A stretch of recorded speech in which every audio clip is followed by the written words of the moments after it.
kita fair. Dalam keluar sekejap kita fair, kita tibai semualah, ya. Dan bila masanya kita juga puji.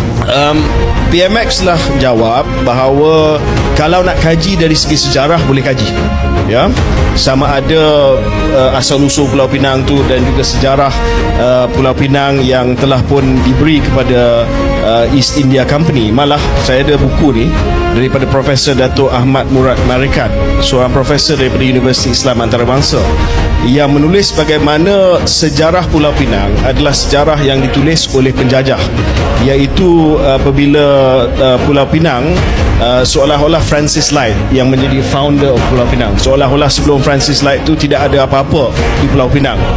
Dia guna bahasa undang-undang terra nullius ataupun nobody's land. Sedangkan memang dalam sejarah Malaysia sejarah Pulau Pinang dah ada settlement di Pulau Pinang pada waktu itu yang tak boleh dinafikan.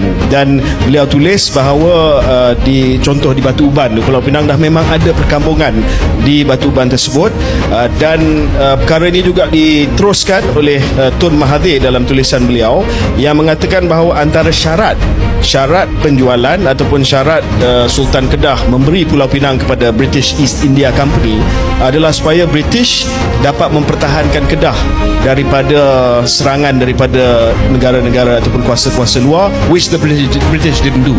So apa yang Tun Mahathir kata, dari segi sejarahnya tak salah untuk kita kaji balik sejarah, sebab sejarah Pulau Pinang ini seolah-olah ditulis oleh penjajah dan mengenepikan the fact that there was a settlement already there, there was a civilization already there. Penang did not start with Francis Light. Tetapi apa yang PM kata, untuk mempertikaikan kedudukan Pulau Pinang pada hari ini yang termaktub dalam kemerdekaan dan juga penubuhan Malaysia is not correct. So I think kalau Sanusi nak melihat dari sudut pandangan sejarah akademik, tak ada masalah, dia boleh buat PhD kat UiA nanti. Tetapi kalau nak gunakan itu sebagai political attack, saya rasa tak patutlah. Kita dah elok cakap tentang Sanusi ni. Saya nak just teruskan sikit, sebab ini mungkin penjelasan daripada podcast yang last yang kita buat di UiA, yang mana kita telah bangkitkan isu tuntutan Pulau Pinang oleh Kedah yang digembar-gemburkan oleh Menteri Besar Datuk Sanusi. Di sini saya ingin jelaskan bahawa mungkin kita kena clarify lah, dan kita kena berlaku adil kepada MB Sanusi. Dia pun beberapa hari lepas kata dia tidak mahu ataupun dia tidak minta supaya Perlembagaan Persekutuan dipindah. Itu bukan pertikaian dia. Ini lebih kepada pembayaran yang dibuat oleh Kerajaan Persekutuan bagi pihak negeri Pulau Pinang kepada negeri Kedah, pembayaran tahunan. Dan dia balik kepada kenyataan yang telah pun dia buat beberapa tahun yang lepas, bahawa biarlah bayaran itu lebih dari segi nilai dia ataupun setimpal dengan kadar pasaran, whatever kadar pasaran is lah, in terms of this kind of payment. Dan di sini Syaril, saya nak bangkitkan bahawa mungkin ada perbezaan pendapat dan pandangan. Bagi MB Sanusi, bayaran ini adalah seolah-olah bayaran pajakan, lease payment, annual lease payment, yang sejak tahun 2018 adalah 10 juta ringgit, dan dia minta lebih. Saya dengar satu ketika dahulu mungkin nilai yang dicadangkan adalah 100 juta ringgit. Wow. Tetapi kalau kita tengok kepada wording bayaran ni adalah honorarium, iaitu satu pembayaran sagu hati ataupun goodwill daripada Kerajaan Persekutuan. Jadi mungkin di situ berlaku salah faham. Sanusi anggap bahawa ini adalah pajakan, lease payment, manakala saya rasa the issue has been settled with the constitution that Penang is a sovereign state of its own, dan tidak timbul lagi soal lease payment, dan ini cuma goodwill payment ataupun honorarium yang dibuat oleh Kerajaan Persekutuan atas dasar sagu hati ataupun goodwill kepada Kedah. Actually, I know. Dr. Muhammad Akmal Saleh adalah Ketua Pergerakan Pemuda UMNO Malaysia, dan kita kena bagi latar belakang sikit. Semasa pemilihan parti yang mana saya tak dapat bertanding sebab saya dipecat, dan Syaril tak dapat bertanding sebab dia, what you call it, digantung. Kita endorse dalam keluar sekejap beberapa calon. So kita endorse YB Saha, YB Saha, sebab kita anggap bahawa YB Saha ni independent candidate lah, bukan candidate yang di endorse oleh ibu pejabat UMNO.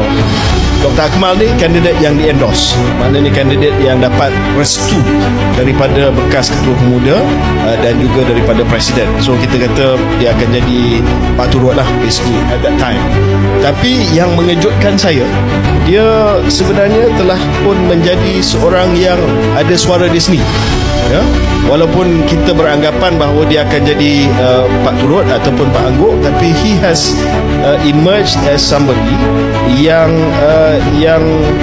boleh nyatakan benda yang kontra dengan kepimpinan parti. Sebagai contoh, parti akan jemput pemimpin daripada PH datang. Jadi besok PMX akan datang, pemimpin DAP pun akan datang, saya difahamkan dijemput. Benda ni sangat sensitif untuk UMNO sebab dah lama kita musuh dan tiba-tiba kita jemput dia orang. Dan harapan dia adalah bahawa sayap-sayap pun jemput lah. Wanita jemput, pemuda jemput, puteri jemput. Akmal tak jemput. Dia keluar kenyataan, dia kata kita nak selesaikan masalah adik-beradik dulu sebelum kita jemput orang lain masuk ke dalam rumah kita. Ini rumah kita, cara kita. Dan dalam ucapan beliau pagi tadi, dia kata dia mengambil sikap supaya tidak terus menggalakkan supaya ada perpecahan dalam UMNO. So saya ambil contoh petikan ucapan dia. UMNO tak mampu untuk berpecah, UMNO tak mampu untuk bertelagah. Jangan kita sindir-sindir ahli parti kita yang di luar seperti Syaril, sebab saya bukan ahli parti lagi. Jangan perkecilkan mereka di luar. Itu saya. Mereka juga mempunyai jasa kepada parti kita. Dan kenyataan yang kedua yang saya nak rujuk tadi, yang disebut oleh Dr. Akmal, sebab biasanya dalam PAU ni ucapan pemimpin dia benda-benda yang bagus-bagus sajalah, dia tak suka reality check. Tapi dia sebut hakikatnya kita perlu sedar bahawa kedudukan UMNO berada pada tahap paling bawah, the lowest point in history. Dia berani cakap begitu. So bila saya baca ni, saya tahu bahawa ucapan seperti ini bukanlah ucapan yang mudah didengar oleh pemimpin-pemimpin atasan UMNO. Dan dia terpaksa tunjuk bahawa Ketua Pemuda ada keberanian. Sama ada orang bekas ahli UMNO dan juga ahli UMNO yang ada di luar ni nak masuk balik UMNO tu soal kedua lah, ya. Tetapi the fact is dia menentang arus pada hari ini. Nak ambil alih Pulau Pinang, kerana ada buku sejarah satu. Sebab tu saya kata little knowledge is dangerous. Ada juga kecenderungan half truth turn absolutes. Betul tak Kedah punya Pulau Pinang? Ya. Bila? Dulu. Ada perubahan? Ya. Siapa tanda tangan ini? Sultan Kedah. Bila? 48. Yang paling akhir 1957. Untuk apa? Untuk menyatakan tiap negeri termasuk Kedah dan Pulau Pinang dan Kelantan dan lain-lain itu menjadi sebahagian dari Persekutuan Tanah Melayu. Siapa yang tanda tangan? Sultan Badli Shah, Sultan Kedah. Bagi pihak negeri Kedah. Dengan siapa? Dengan Inggeris dan dengan Persekutuan Tanah Melayu. Oh, kita nak tak, kita tak peduli. Sejarah kata, ya betul, boleh baca dalam buku sejarah tu. Kalau baca peranan Siam bagaimana? Bagaimana Anglo-Siam Treaty? Bagaimana Brunei di Sarawak? Bagaimana Sulu di Sabah?